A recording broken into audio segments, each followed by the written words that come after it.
Começa a nossa aventura no coração das salas de arcade de junho de 1979. O verão aproxima-se, as salas enchem-se de risos, do tilintar das moedas e daquela música eletrónica tão característica. Cada máquina atrai o seu público, cada partida torna-se um encontro e o mundo arcade continua a escrever a sua história. Chegamos agora à metade do ano, um momento simbólico para refletir. Se esta viagem ao passado lhes agrada e querem que continuemos a publicar estas crónicas através dos jornais da época, não se esqueçam de deixar o like e de se inscrever. Ok, então, mergulhando nos jornais e revistas de junho de 79, uma coisa salta logo à vista. Space Invaders. Está por todo o lado. É mais do que um jogo, é um fenómeno. Sem dúvida, e acho que esse é logo o primeiro ponto forte deste período. Um jogo, um só jogo, teve um poder disruptivo quase imediato na sociedade japonesa.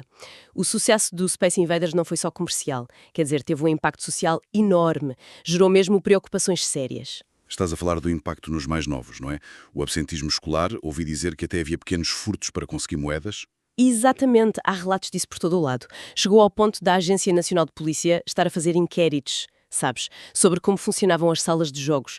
E claro, as escolas e as associações de pais, as PTAs, reagiram logo. Impuseram restrições de horários, até proibições totais de entrada a estudantes. A sério? Proibições? Sim, há relatos específicos disso em Okinawa, por exemplo, mas também em Akita, Kyoto, Kawasaki. A lista é longa.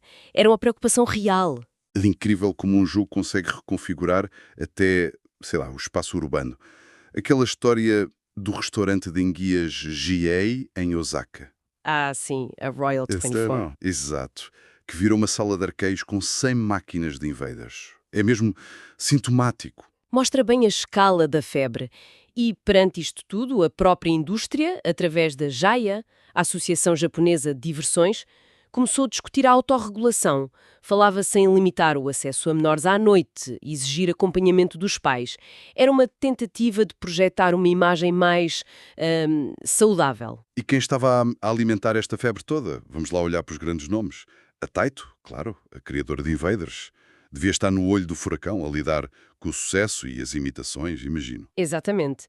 A Taito reportou lucros na ordem dos 8,19 mil milhões de ienes. Houve uma ligeira descida, mas continuava a ser, a força dominante. Era impressionante. Mostra uma tentativa de inovar, de ir além da fórmula espacial, percebes? Também tinham o Space Attack, mais na linha do costume. E a Nintendo já dava sinais do gigante que se ia tornar. A Nintendo estava lá, sim, com o Space Fever. O interessante no Space Fever era que já era a cores e tinha pontuação de 5 dígitos. Podem parecer pormenores, mas numa altura em que muitos clones ainda eram a preto e branco e com pontuações mais limitadas, eram passos significativos. Faz sentido.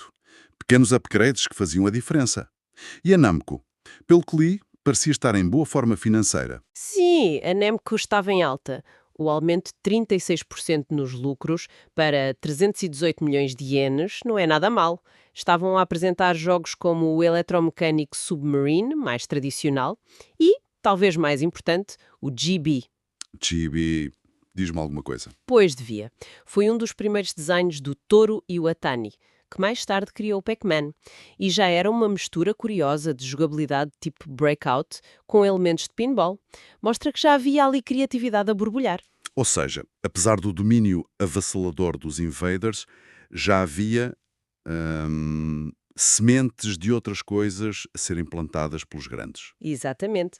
E não eram só eles. O ecossistema era muito mais vasto. Havia jogos de Mahjong da IPM, que depois se tornou a IREM. Havia o Cosmic Monster da Universal, com aqueles monstros com formas peculiares. E, claro, uma autêntica maré de clones e modificações dos Invaders. É aí que a coisa fica quase rocambolesca, não é? Com as cópias e as contramedidas. É verdade.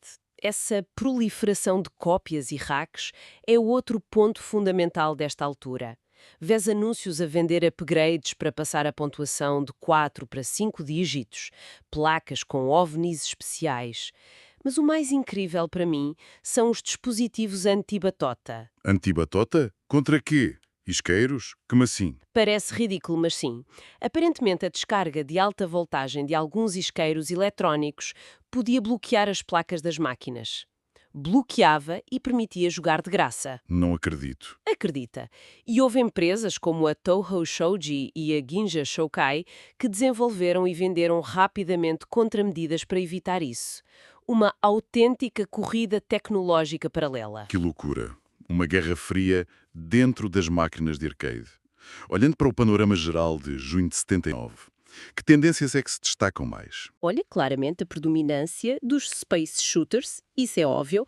Depois os móveis de mesa, os tabletop, estão por todo o lado, eram perfeitos para cafés, restaurantes, espaços mais pequenos.